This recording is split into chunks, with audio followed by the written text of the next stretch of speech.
a todos, eu sou Alex Eduardo Bernardini, professor e cientista do Departamento de Física da Universidade Federal de São Carlos, e essa aqui é mais uma aula do nosso curso de Física Moderna e Contemporânea, que é uma disciplina para formação de professores, curso de Licenciatura em Física da Universidade Federal de São Carlos, que trata de uma introdução à mecânica quântica, de algumas aplicações, física de estado sólido, física de condutores, física nuclear, seguida de uma introdução à física de partículas, uma pequena contextualização em teoria de campos, e por fim, uma discussão sobre aspectos de todas essas coisas na cosmologia. Né? É um curso, portanto, introdutório desses diversos assuntos, da modo que a limitação de tempo não nos permite aprofundar em cada um desses aspectos, apenas uma noção introdutória dedicada à formação de professores. Bem, continuando então a nossa aula 2, nós vamos finalmente chegar ao procedimento de quantização, não é? Em decorrência da própria resolução da equação de Schrödinger. Mas agora nós, na medida em que introduzirmos potenciais um pouco mais elaborados, né, do que aqueles que vimos na aula anterior, onde estávamos basicamente entendendo o procedimento de espalhamento de uma função de onda por um determinado tipo de potencial bastante simplificado, onde notoriamente o comportamento ondulatório era mais evidente. Agora vamos tratar de outros potenciais, onde é o caráter quântico que vai emergir como o aspecto mais evidente dos problemas, né? E onde então realmente a equação de Schrödinger vai se tornando a ferramenta fundamental nessa interpretação de estados quantizados, né? Então, a primeira quantização de um sistema físico é um tratamento semiclássico da mecânica quântica, na medida em que os estados físicos aí, que são partículas, enfim, são tratados como funções de onda, mas o ambiente circundante, né, o poço de potencial, um campo de aprisionamento, pode ser eletromagnético ou gravitacional, ele ainda é tratado classicamente, né? Por isso a denominação de semiclássico, né? Essa é uma definição exagerada, em certo sentido, porque quando a gente fala tratamento semiclássico na mecânica quântica, a gente quer dizer outra coisa também, na verdade, né? Mas o fato é que existe uma segunda quantização, que a gente vai tratar muito brevemente no transcorrer do curso, que é relacionado à quantização dos campos, né? É a tal da teoria quântica dos campos. Só para vocês terem uma noção do que eu estou falando aqui, né? Mas então essa aqui que é a primeira quantização, muitas vezes simplesmente denominada de mecânica quântica, enfim. O que a gente vai entender agora, então, é o significado e os efeitos dessa primeira quantização. Se a relação entre a energia total de uma partícula e a sua energia potencial é tal que, classicamente, pudéssemos ter uma partícula confinada em uma região limitada do espaço, né? Isso muitas vezes pode ser caracterizado como um poço de potencial, né? Esse mecanismo de confinamento. É mais ou menos como, vamos pensar no oscilador harmônico. A gente sabe que uma massa m presa a uma mola, em oscilação, ela está confinada a uma região do espaço, que vai de menos a mais A, onde A é a amplitude de oscilação, né? Então ela está confinada a essa região. E a gente pode expressar esse confinamento por meio de um potencial do tipo parabólico, né? Que é um kx ao quadrado sobre 2. Então é esse tipo de coisa que a gente está falando, né? Quando a gente tiver uma partícula agora, ou um estado quântico, né? Que uma função que vai uma função de onda a ser determinada, né? Que vai ilustrar então esse objeto confinado. A energia, para energias então tais que a partícula possa estar situada no interior desses potenciais de confinamento, né?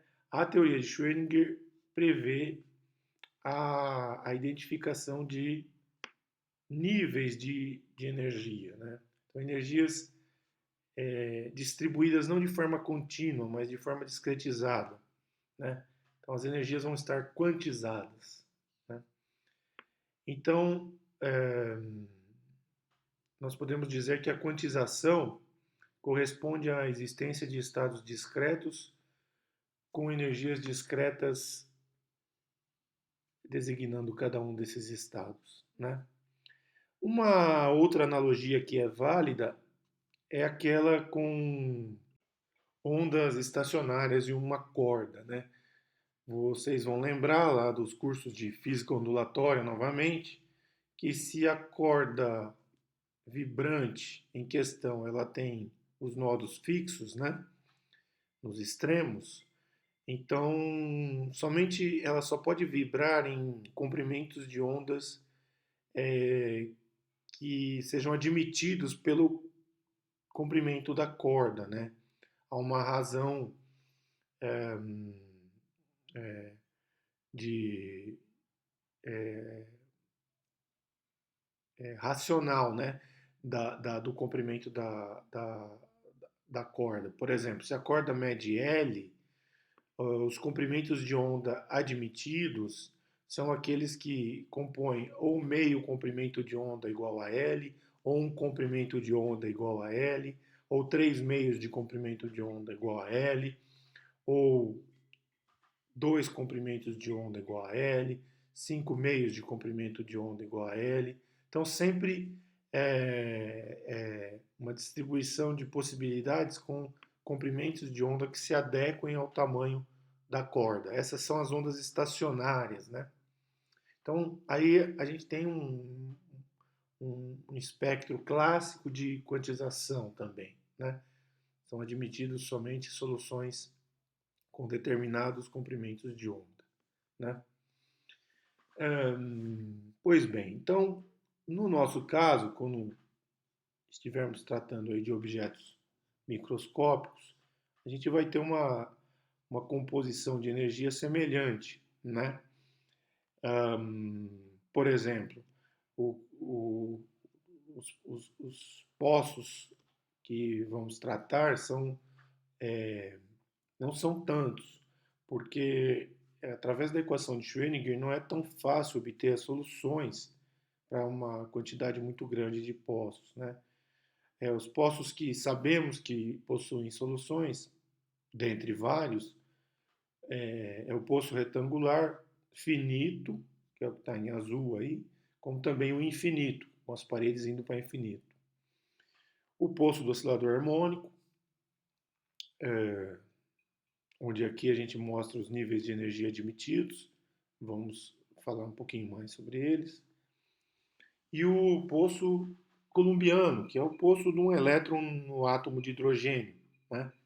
Sob a ação de interação com o próton, né? Do núcleo atômico. Então, são esses os potenciais que nós vamos tratar aqui no curso. Não de maneira aprofundada também, porque só o átomo de hidrogênio admite inúmeras intervenções teóricas aí na sua discussão. Nós vamos fazer o possível para atender as demandas interpretativas como um todo, mas detalhes exigiriam também mais tempo, né? Mas vamos começar pelo exemplo mais simples, que é o do poço retangular, ou poço quadrado. Às vezes a gente, no linguajar, apesar de não ter uma simetria aí entre a base e a altura, como se espera para um poço quadrado, a gente muitas vezes chama de poço quadrado, mas é um poço retangular, né? Nesse caso, o confinamento de uma onda leva à quantização, né? O confinamento de um estado quântico leva à quantização, estados discretos com energias discretas. E a onda, nessa ocasião, ela terá apenas acesso a energias discretizadas, né? E, isso é muitas vezes chamado de uma armadilha unidimensional, né? Ou de uma armadilha quântica, né? Então, uma forma de descrever esse aparato é com um poço de potencial que tem uma parede em x igual a zero e outra parede em x igual a L, né? Então esse L aí vai funcionar mais ou menos como o comprimento da corda, né? Ele na corda admitia comprimentos de onda somente de tal modo que os nodos de interferência fossem coincidentes com os limites onde se encontram as paredes, em x igual a zero e x igual a L. Por isso, eu teria de ter essa relação, L igual a N vezes lambda, dividido por 2 para N de valores inteiros, né? Esse N, no caso de aplicarmos o mesmo raciocínio a um potencial que vai aparecer na equação de Schrödinger, vai ter a denominação de número quântico, né? E vai ser um número inteiro. As soluções serão desse tipo, né? Para o caso de um potencial retangular infinito, tá? Nós já vamos mais adiante deduzir isso daí, né? É muito semelhante, então, às soluções que a gente tem para ondas estacionárias, do ponto de vista matemático, né? O, Vocês podem ver sempre que x for igual a zero ou igual a L, nós vamos ter um y igual a zero, ou seja, um nodo da onda em questão, né? Então, isso descreve o mesmo caráter matemático de um potencial retangular infinito, ou seja, as paredes vão para infinito, né? E a gente vai obter daqui a pouco que, então, os comprimentos de onda admitidos são semelhantes àqueles das cordas vibrantes, L igual a N lambda sobre 2, e se introduzirmos aí o aspecto da quantização por meio da relação de de Broglie, lambda igual a H sobre P, nós podemos expressar a energia em função desse L, que é um parâmetro da barreira, né? Desculpa, é um parâmetro do poço de potencial, e em função do número quântico n. Só substituir ali, né? Manipular a equação. A gente toma o quadrado dos dois lados, vai ficar o e no denominador em função de um lambda ao quadrado, e aí venho com o lambda ao quadrado e substituo as variáveis ali, né? Então eu consigo tirar o e em função de n, por isso eu designei como en, né? Então, esses valores de energia serão os valores admitidos nesse poço. E eles estão ilustrados ali, né? Um espaçamento que cresce quadraticamente entre eles, né?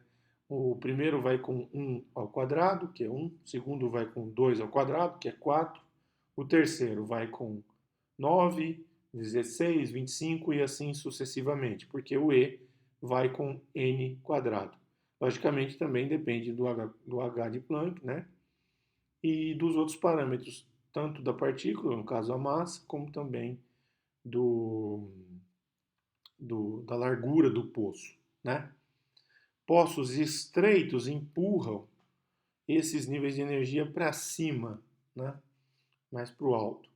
O estado de menor energia, que é com n igual a 1, né? Por que não com n igual a zero? Porque n igual a zero vai dar energia igual a zero e energia igual a zero não é nada, né? Não tem nada ali. Então, teremos o estado fundamental, em inglês é chamado de ground state, né? O estado mais fundo, né?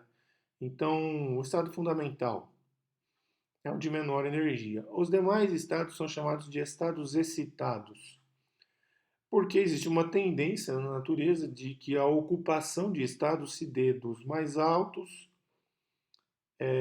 dos mais baixos, né, para os mais altos. Então, se eu tiver um elétron num estado excitado, ele tem a tendência a ir para o estado abaixo. E se todos estiverem vazio, ele tem a tendência de ir para o estado fundamental, no caso de um elétron, né? Então, esse é o panorama da quantização, né? A solução, novamente, por se tratar de um potencial retangular, então no caso em que a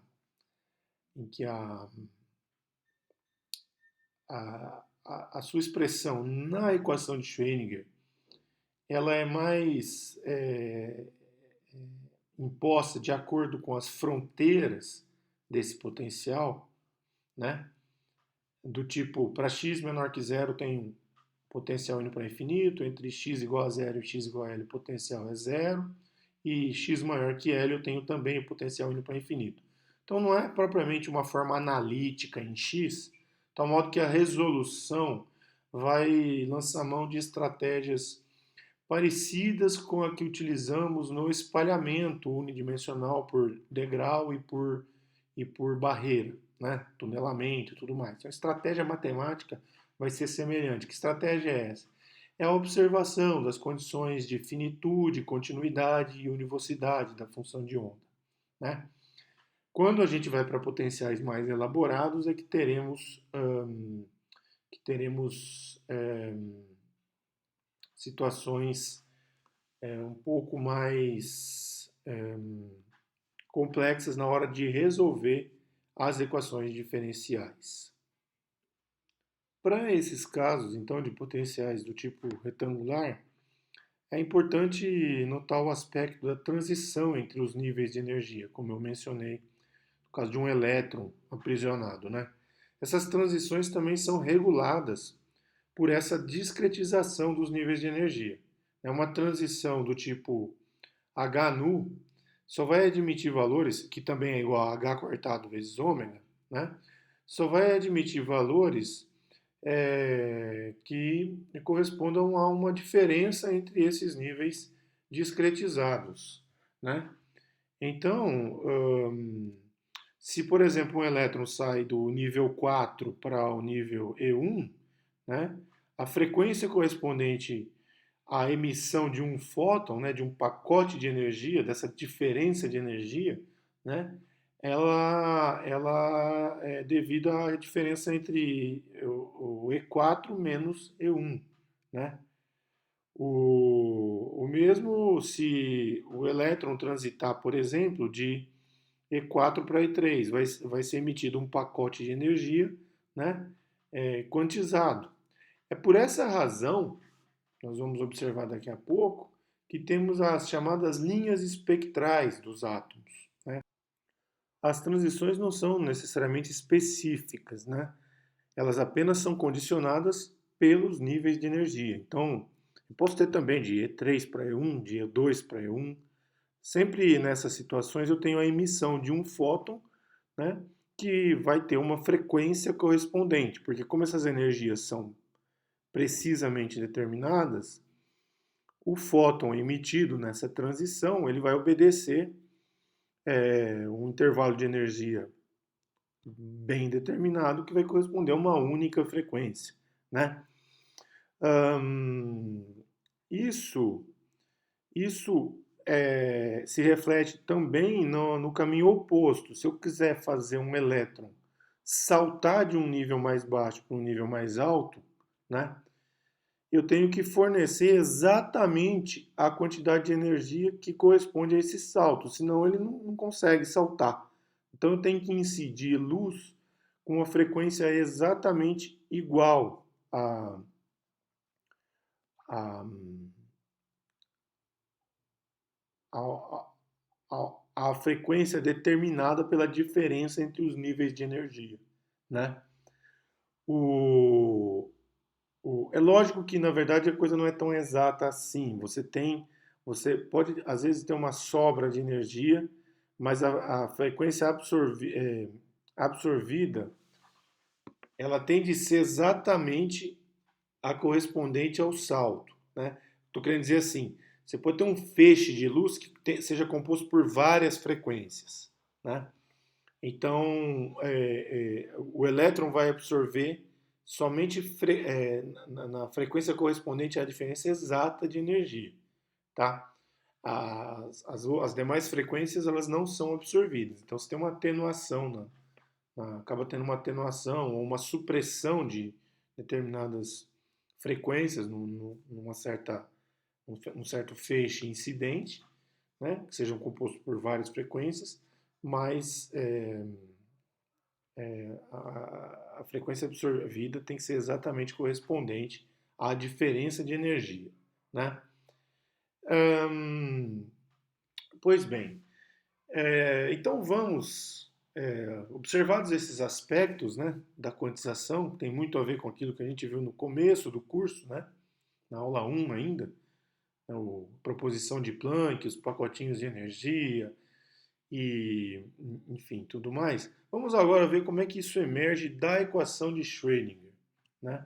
Então vamos imaginar que temos um potencial com essa cara aqui, apesar de chamar de V de x, a dependência em x é de forma semelhante àquela para as barreiras, para o degrau, enfim, né? Não é propriamente uma função de contorno analítico suave, né?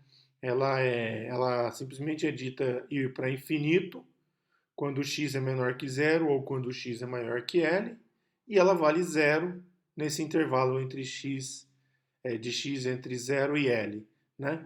No caso, então, seria um poço de largura L, né? E na equação de Schrödinger, naturalmente o potencial aparece como eu coloco ele ali, né? E na ocasião em que o potencial vai a infinito, né, a única forma de eu ter essa equação satisfeita é se a função de onda nessa região seja nula, né?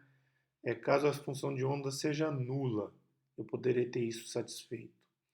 Do contrário, eu não consigo satisfazer. Então, inevitavelmente, em qualquer ponto da região verde aí da minha figura, a função de onda tem de ser nula, né?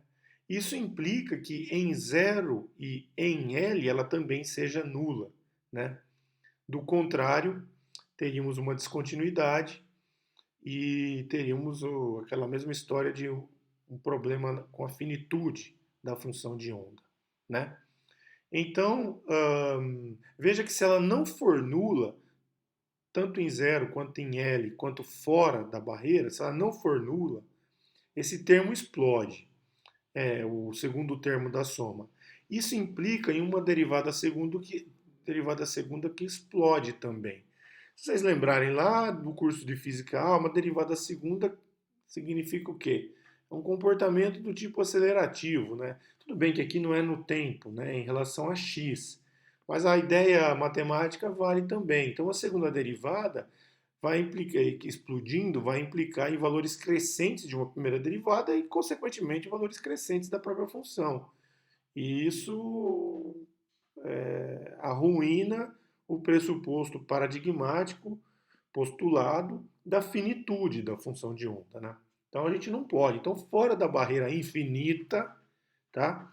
Esse é o problema que a barreira fora do poço infinito, certo? Fora do poço infinito, essa região verde, né? O problema é que justamente por ser infinito, vai impor que a função de onda seja zero. Se não for zero, vai ter um monte de infinitos aí para psi e vai arruinar tudo. Tá bem? Então, fora da barreira é zero. Não preciso fazer conta alguma, só evocar os postulados. Dentro da barreira, o potencial é zero. Então eu fico com a equação que eu já conheço, que é essa daqui, né? E cuja solução é do tipo oscilador harmônico de novo, né? Agora eu resolvo escrevê-la, a solução, em termos de senos e cossenos. Por quê? Porque não com exponenciais. Poderia também escrevê-la com exponenciais. Mas na hora de aplicar as condições de contorno nos limites, é mais conveniente estar tratando com senos e cossenos. Até porque eu estou recuperando a ideia das ondas estacionárias, tá? Então facilita para mim. Mas poderia fazer com as exponenciais? Poderia. Exponencial de i x, exponencial de menos i x. Mas é melhor assim. Aplicando as condições de contorno, fica evidente para mim que o psi em zero tem que ser igual a zero, porque a gente já, na transparência anterior, averigou por condições de consistência que a função de onda naquele ponto tem que ser zero, assim como no ponto em L, ela também tem que ser zero. Então, psi de zero é igual a zero implica que A vezes seno de zero, que é zero, mais B vezes cosseno de zero, que é B, é igual a zero. Então, B é igual a zero. Então, pronto, eu já encontrei o B. Em L, psi de L igual a zero, implica que A seno de KL mais B cosseno de KL é igual a zero. Mas como o B já foi encontrado igual a zero, fica simplesmente A seno de KL igual a zero. A seno de KL igual a zero implica que KL seja um múltiplo inteiro de π. Então, o K vai depender desse N, né? KL igual a Nπ, onde N é inteiro, e eu vou ter um Kn que é igual a Nπ sobre L. Né? Se eu substituir o K por 2π sobre lambda, né? Que é a definição de K, número de onda angular, 2π sobre lambda igual a nπ sobre 2. Né? Então eu posso, no lugar aqui de K, né, eu posso escrever algo como nπ sobre L, né, e identificar o lambda associado, né, que é o mesmo da formação de ondas estacionárias. É coincidente. Né? E porque, no fundo, do ponto de vista matemático, estamos resolvendo o mesmo tipo de problema. Então, nós vamos ter o lambda n identificado. Com o lambda n, nós vamos usar a relação de de Broglie para encontrar a energia, como já mencionamos. Né? E depois ainda vamos ter que nos atentar ao postulado das probabilidades, ver se a coisa está coerente, consistente aqui. Né? Bem, então a solução que temos é essa para n inteiros. Se fizermos plots aí dessas soluções, para n igual a 1 dá o equivalente a meio comprimento de onda, para n igual a 2 temos o comprimento de onda inteiro, para n igual a 3 temos 3 meios de comprimento de onda, e assim vai, muito semelhante ao que tínhamos para ondas estacionárias. Fundamentalmente, os nodos são nulos nas fronteiras. Né? Isso aqui vai para n até infinito, mas sempre números inteiros. Né? A energia, novamente, usa o pressuposto da definição da hipótese de de Broglie, né? E dentro do poço, o único componente é a energia cinética, é h cortado ao quadrado, k quadrado sobre 2m, como a gente está cansado de saber, a gente achou o k, né? E pronto, substitui o k que encontramos aqui, né? Na solução para energia e vamos ter um E de N, que é aquele que eu havia mostrado anteriormente, cujo perfil é esse do desenho, que também já havíamos mencionado. Né? O Schrödinger afirmou que o fato essencial é que a misteriosa exigência de múltiplos de H não mais entra nas regras de quantização. Foi atingido, por assim dizer, um estágio anterior, sendo mostrado que essa exigência resulta do fato de que uma certa função espacial é finita e unívoca. Né? Então, essa condição para quantizar as energias, ela emerge naturalmente da equação de Schrödinger, né? Sobre os pressupostos, sobre os postulados que já haviam sido estabelecidos. Né? Então, eu não precisei dizer a energia tem de ser quantizada. Né? Ela foi agora obtida, a quantização, a partir dos postulados, percebem? Então tem um certo rigor mais apurado aí, né? Que dá um caráter mais generalizado para a teoria, né? Porque agora eu não preciso quantizar, impor a quantização em cada problema, eu só preciso impor a equação de Schrödinger e os postulados da mecânica quântica, né? Então isso melhora a teoria, né? Isso torna a teoria mais robusta, mais confiável, né? É como, por exemplo, na mecânica clássica, quando a gente assume, por exemplo, a formulação hamiltoniana e a partir de lá resolve uma série de problemas. A gente vem de uma formulação mais geral. Isso dá robustez para o seu entendimento teórico do problema, né? Os estados confinados não podem ter n igual a zero, como eu havia mencionado, pois isso daria um psi igual a zero. Né? Basta ver aqui na função de onda. Se o n for zero, a função vai ser sempre zero, então, para qualquer x. Né? Então, seria uma linha paralela sobreposta ao eixo x. Aí. Isso dá uma distribuição de probabilidade nula, então não existe nada. Né? Então não pode ser n igual a zero. Então o primeiro estado é o de n igual a 1, que vai dar essa energia aqui, h quadrado sobre 8ml ao quadrado. Né? Então os sistemas confinados não podem ter energia zero e a energia mínima é chamada de energia de ponto zero, mas ela não vale zero. Tudo bem? Pois bem, então o, os instrumentos iniciais desse problema estão obtidos. Né? Só que, como eu mencionei, falta um detalhe. Eu tenho que garantir que a probabilidade de encontrar uma partícula em qualquer região, né, seja igual a 1. Aqui em qualquer região é de menos infinito a infinito. Só que a gente já sabe que para fora do poço, para x menor que zero e para x maior que L, o psi é zero. Então eu não preciso integrar de menos infinito a infinito. Se eu integrar de menos infinito a infinito, a distribuição de probabilidades, a parte que vai menor que x e a parte que é maior que L, certo? Desculpa, a parte que é menor que zero e a parte que é maior que L, vai dar zero, porque a função de onda é zero ali, o quadrado dela é zero. Então vai me interessar a integral de 0 a L, não é? Vai me interessar a integral de 0 a L. Para que, nesse caso, então, eu consiga descrever todas as possibilidades de eu encontrar a partícula ali dentro. Né? Então, tendo em vista que o psi de n pode ser escrito como AN seno de nπx sobre L para o poço infinito, né? Eu tomo o quadrado dele, não é? E o quadrado dele vai dar um módulo de AN ao quadrado, seno ao quadrado, de nπxl.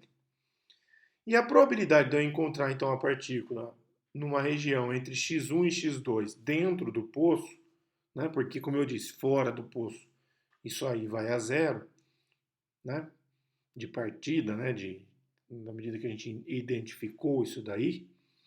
Então, eu simplesmente tenho que efetuar essa integral. Só que observem, eu ainda preciso encontrar o valor de AN para eu ter um valor definitivo para essa integral, né? E encontrar a probabilidade da partícula estar situada numa região entre x1 e x2, né? Para eu encontrar o valor de AN, eu assumo que a partícula vai estar entre 0 e L. E, portanto, entre 0 e L, a probabilidade total de encontrar a partícula será 1. Né? Então, eu estou fazendo a integral, né, e dizendo que isso vai dar igual a 1, que é o postulado das probabilidades, né? De que as probabilidades totais, a soma de todas as probabilidades tem que ser igual a 1. Ah, mas não era de menos infinito a infinito? Repito, essa integral não faz a menor diferença eu fazer de menos infinito a infinito ou de 0 a L. Por quê? Porque se eu fizer de menos infinito a infinito, eu tenho que redefinir o integrando, ou seja, a parte que está sendo integrada. Eu tenho que lembrar que de menos infinito até zero, eu estou integrando zero. E de L até mais infinito, eu também estou integrando zero. Então eu posso cortar fora da integral essas duas partes e fazer a integral só de 0 a L. Tá? Então é importante lembrar disso daí. Se eu fizer isso, eu efetuo a integral, vou obter um determinado valor, imponho que a integral tem de ser igual a 1, por causa dos postulados, e com isso vou ter uma expressão que me permite deduzir o AN. Tá bem? Bom, então é isso que eu faço aqui nessa sequência de procedimentos. Tomo psi de n, quadro, jogo ali na expressão de menos infinito a infinito, percebo que de menos infinito a zero eu corto fora, porque vale zero, de L até infinito também corto fora, não é? E sobra só a integral ali embaixo. Substituo psi de n e tenho de integrar então de 0 a L o seno ao quadrado de n πx sobre L. Né? Essa integral eu mostro ali como é que eu resolvo. Né? Eu reescrevo o seno ao quadrado como eu uso uma relação trigonométrica, né? Seno ao quadrado de A é igual a 1 menos cosseno de 2A sobre 2. Né? É só lembrar que cosseno de 2A é cosseno ao quadrado de A menos seno ao quadrado de A. E que cosseno ao quadrado mais seno ao quadrado é igual a 1. Então, manipulando relações trigonométricas, vocês já têm que saber na ponta da língua, porque vocês já fizeram física 1, 2, 3 e 4, vocês já fizeram cálculo 1, 2, 3, 4. Então, esse tipo de coisa, já fizeram ensino médio também, né? Onde se aprende essas coisas. Então, manipulando essas relações trigonométricas, o seno ao quadrado é escrito como 1 menos cosseno de 2n πx sobre L. E eu integro, então, o 1 e integro o cosseno. Né? A integral do cosseno, com os seus devidos argumentos ali, a integral de 1, que é mais fácil, vai dar x, de 0 a L dá L. E a integral do cosseno, de 2n πx sobre L, vai aparecer um L sobre 2n π, seno de 2n πx sobre L, de 0 a L também. Só que este seno, tanto em L quanto em 0, dá 0. Então o resultado da integral é simplesmente o L sobre 2. Né? Então está feita a integral, substituo ela ali, fica AN ao quadrado L sobre 2 igual a 1, tal modo que o AN vai ser um raiz de 2 sobre L. A verdade, e está aí o resultado, né, para o AN. Mas a verdade é que esse AN admite uma fase e elevado a I beta multiplicativo, tá? Ele que não depende de x nem nada. Então é uma constante imaginária e uma fase. Tal modo, se eu tomar um módulo, né, o módulo ao quadrado de um número da exponencial de e elevado a i beta é e elevado a i beta vezes e elevado a menos i beta vezes e elevado a mais i beta, que é e elevado a zero, que é 1. Então, isso admite uma fase também. Tá? Então, a forma geral da solução é essa daqui. E tem lá no livro, no capítulo 38 do livro do Halliday, né? Que é uma das nossas referências. Né? E tendo essa solução, é importante evocar o princípio da correspondência, né? que corresponde ao seguinte: quando os números quânticos aqui envolvidos eles começam a crescer, né, o padrão de oscilação vai se aproximar de algo como o da última figura aqui embaixo. Né? E, basicamente, à medida que ele cresce muito, imagina um n igual a 400, você vai ter uma sequência de oscilações aí que vai praticamente destruir o padrão de localização discretizada, né? E vai indicar uma espécie de um uma distribuição contínua aí de amplitude de probabilidade e de densidade de probabilidade. N's grandes, então, significa crescimento da energia, indicam que nós estamos nos aproximando do padrão clássico, né? Nós estamos saindo dos aspectos de discretização e nos aproximando do padrão clássico, né? Então, esse é o princípio da correspondência. Para N's grandes, nós temos uma tendência a nos aproximar dos valores clássicos, né? Das expressões clássicas da natureza, vamos dizer assim, né? Então, esse é o exemplo do potencial infinito, né? Do potencial quadrado infinito. Agora, nós vamos para outros exemplos cujo ferramental matemático para desenvolvê-los é um pouco mais apurado. Eu não vou me aprofundar nesse ferramental matemático. Muitos desses ferramentais são obtidos no curso de Física Matemática, né? No livro do Arfken, por exemplo, de Métodos Matemáticos em Física. Você, para esses problemas mais complexos, precisa de conhecer as funções especiais, né? Polinômios de Hermite, polinômios de Laguerre, polinômios de Legendre, né? Os harmônicos esféricos.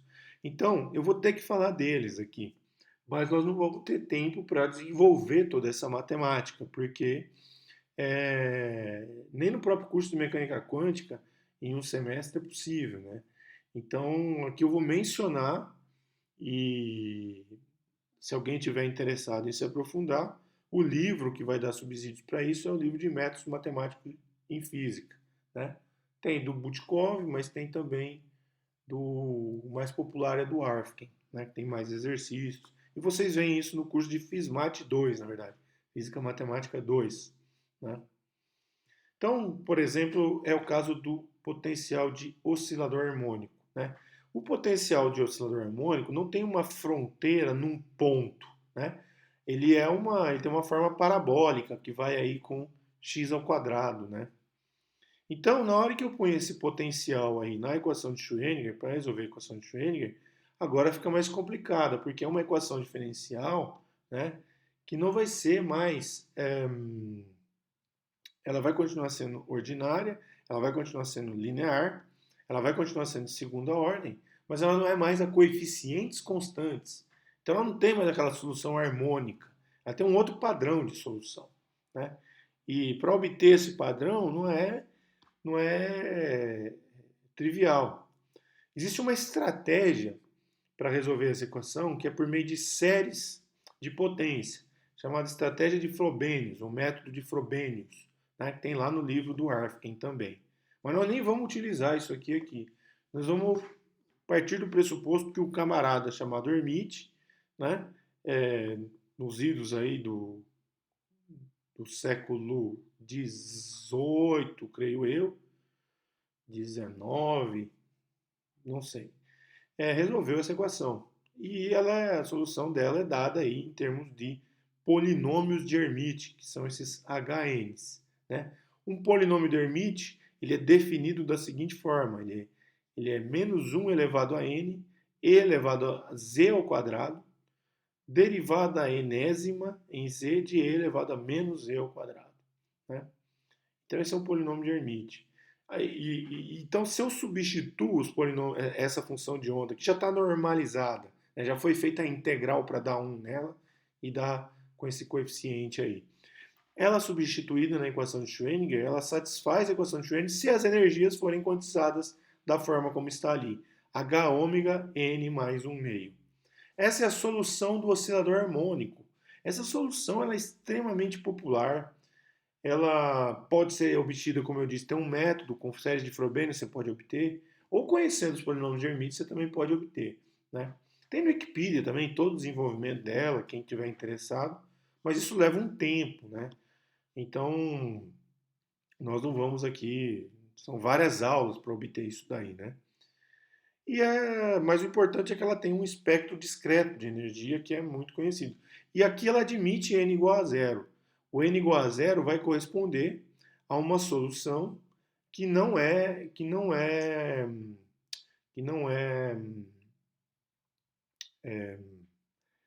nula, né? O n igual a zero, veja o polinômio de Hermite aí com n igual a zero. O polinômio de Hermite com n igual a zero dá 1. Né? O h de zero dá 1, porque fica n igual a zero, derivada zero é a própria, exponencial vezes exponencial. O h de zero dá 1. Se o h de zero é 1, o psi de zero vai ser essa constante vezes a exponencial de menos m ômega x quadrado sobre 2h cortado. Ou seja, é uma gaussiana. Então, para n igual a zero, o estado fundamental é uma gaussiana. Isso é interessante também. E ali estão os demais estados excitados, né, com as respectivas energias. Uma forma mais ilustrativa seria essa daqui, né, desde zero até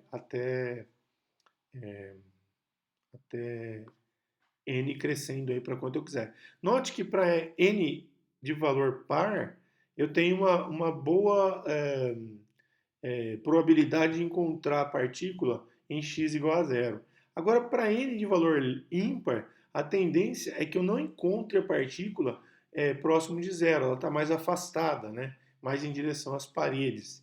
Então, esse é um traço típico da quantização, né? Então, ela não vai ter uma distribuição de energia clássica, como seria o caso a distribuição de probabilidade clássica, como nem de energia nem de probabilidade, como seria o caso de uma massa em uma mola oscilante, né? Então essa seria a solução do oscilador harmônico em uma dimensão, tá? Bom, o outro caso é do poço retangular, só que agora finito. Vocês podem me perguntar, bem, por que você não resolveu o poço retangular finito antes do oscilador harmônico? Me parece que é mais fácil. Lê do engano, meus amigos. Nota, ó, o oscilador, percebe que a função de onda, ela escapa para fora do limite do potencial, diferentemente do poço infinito. Poço infinito a gente havia imposto que a função de onda tinha de ser nula na fronteira. Aqui ela sempre vai escapar um pouquinho. Por quê? Porque ela naturalmente vai para zero, não tem perigo dela explodir. Isso é uma consequência natural da equação de Schrödinger para o oscilador harmônico, ou seja, da equação de Hermite, né? Que a equação de Schrödinger, no caso, se transforma na equação de Hermite. Né? Então, não tem problema, né, com respeito às questões dos postulados de finitude, continuidade e univocidade. Então, ela atravessa um pouquinho a barreira. No poço finito, vai acontecer a mesma coisa. Não vai ter necessidade da função de onda se anular nas fronteiras. Né? Não tem essa necessidade. Porque o poço ele tem paredes que não são infinitas. Né? Então não vai ter aquele problema de explodir por causa do infinito na equação de Schrödinger e tal. Esse, ao mesmo tempo que não tem problema, ele gera um problema para resolver a equação, porque agora eu não tenho aquela informação de que vale zero em zero e vale zero em L. Né? Então, eu tenho uma maior dificuldade para resolver. E, de fato, para resolver, né, essas, é, esse tipo de problema, eu vou lançar mão de algo parecido com o que foi feito no tunelamento. Para dentro da barreira, eu tenho a onda livre do tipo harmônica, do tipo senoidal.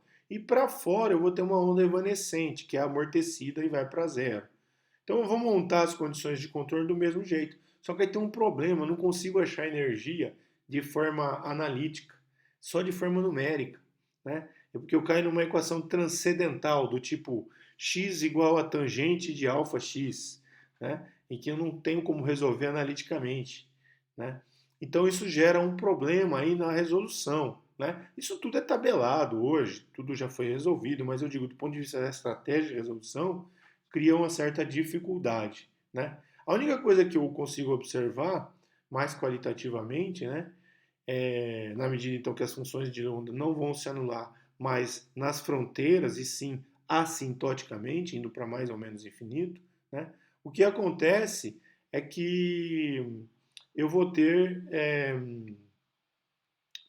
níveis de energia um pouquinho mais baixos. Né? Então, à medida em que eu diminuo do infinito para uma coisa finita, né, e vou tornando o poço mais raso, as energias vão indo mais para o fundo do poço.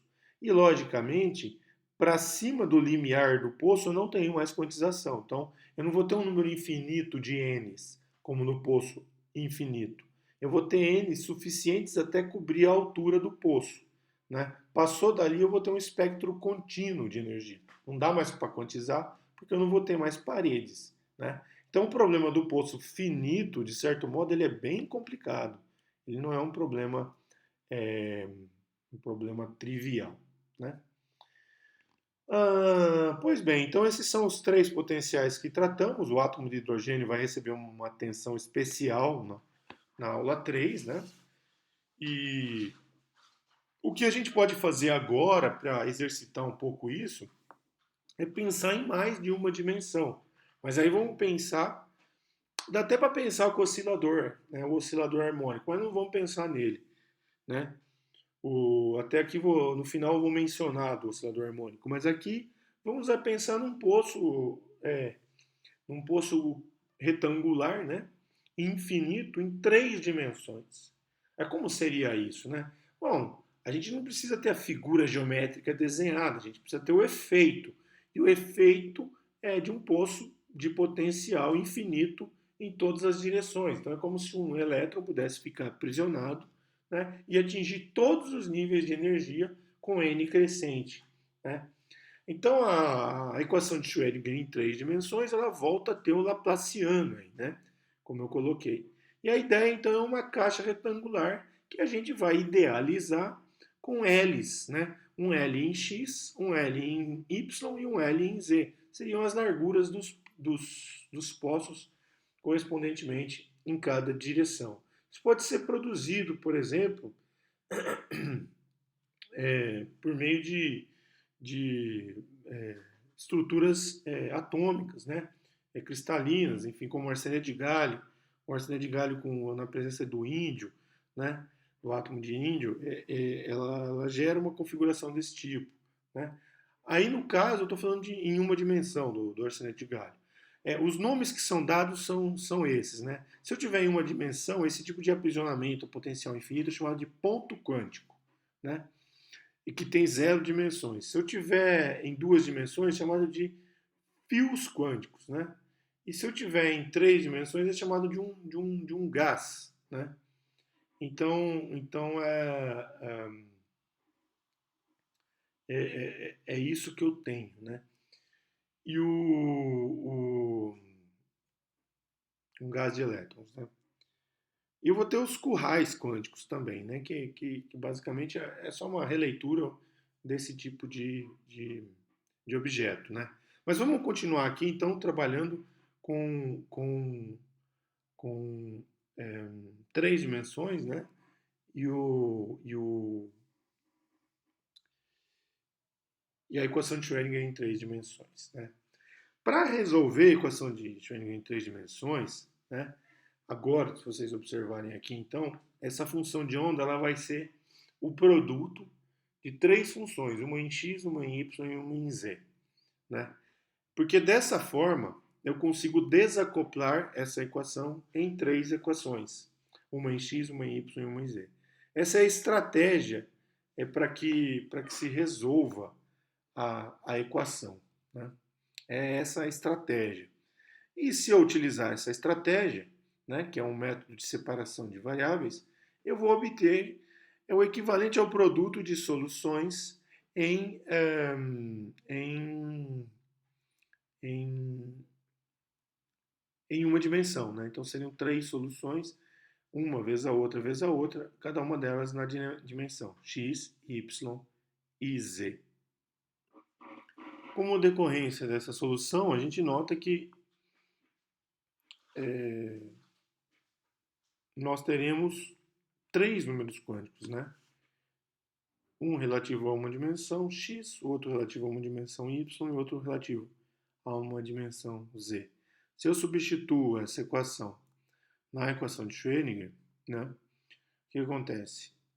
Ela vai satisfazer a equação de Schrödinger na medida em que os níveis de energia sejam descritos, né, como imaginamos, né, um h quadrado k quadrado sobre 2m, decomposto esse k quadrado em 3 dimensões, né, x, y, z, 1, 2 e 3, enfim, e cada um correspondendo ao seu modo, né, chamado de modo do vetor de onda, né? Então, esse modo do vetor de onda em x, modo do vetor de onda em y e modo do vetor de onda em z, né? Cada um deles com uma correspondência à la de Broglie, né? Tal modo que eu fique então com n1 ao quadrado sobre lx para o k1 ao quadrado, n2 ao quadrado sobre ly para o k2 ao quadrado e n3 ao quadrado sobre lz para k3 ao quadrado, né?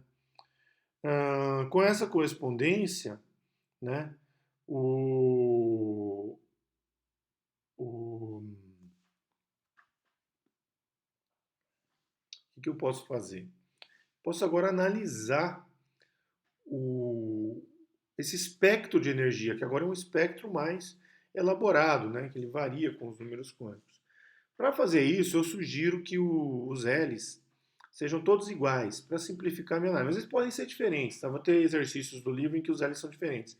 Mas no caso deles forem iguais, eu posso pôr o L em evidência. Aí eu vou ter essa dependência dos números quânticos aí. E obtenho que o estado fundamental não é o que está indicado aí, né? Eu só coloquei a... Por quê? Para a gente prestar bastante atenção nisso. Eu coloquei o E100 aí, para indicar o valor da constante apenas, né, para evidenciá-la. Mas eu não posso pôr nenhum dos números quânticos N1, N2 e N3 iguais a zero. Por quê? Porque se eu faço isso, olha a função de onda. Se eu ponho qualquer um dos N's igual a zero, né, a função de onda se anula, porque eu tenho um produto aí. Então vai ficar zero vezes alguma coisa, vai dar zero. Então eu desapareço com o estado quântico. Então, essa notação E100 é apenas para denotar a constante, né? O estado fundamental, né? O estado fundamental, ele vai aparecer na medida em que eu preencher com os valores mínimos possíveis de n, né? Os valores mínimos possíveis de n.